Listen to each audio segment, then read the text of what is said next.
Harihara Veeramallu cinema కోసం పవన్ కళ్యాణ్ గారి అభిమానులందరూ చాలా కాలంగా ఎదురు చూస్తున్నారు. అంతేకాకుండా పవన్ కళ్యాణ్ గారు కూడా ఈ సినిమా కోసం చాలా కష్టపడుతున్నారు. ఈ సినిమాకు చాలా ప్రత్యేకత ఉంది. ఈ సినిమాకున్న ప్రత్యేకత ఏంటంటే చరిత్రలో జరిగిన వాస్తవాలను ఆధారం చేసుకుని తెరకెక్కిస్తున్న చిత్రం ఇది.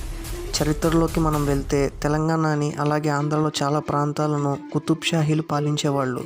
కుతుబ్ షాహీలను అంతం చేసి ఈ ప్రాంతాలను మొఘల్ చక్రవర్తి అయిన ఔరంగజేబ్ ఆక్రమిస్తాడు. ఔరంగజేబ్ ప్రజలపై అధిక పన్ను భారాన్ని మోపేవాడు. అంతేకాక అధికారం మొత్తం పెత్తందారుల చేతిలోకి వెళ్ళిపోయింది. ప్రజలు ఈ రాక్షస పాలనను చూసి తట్టుకోలేకపోయారు.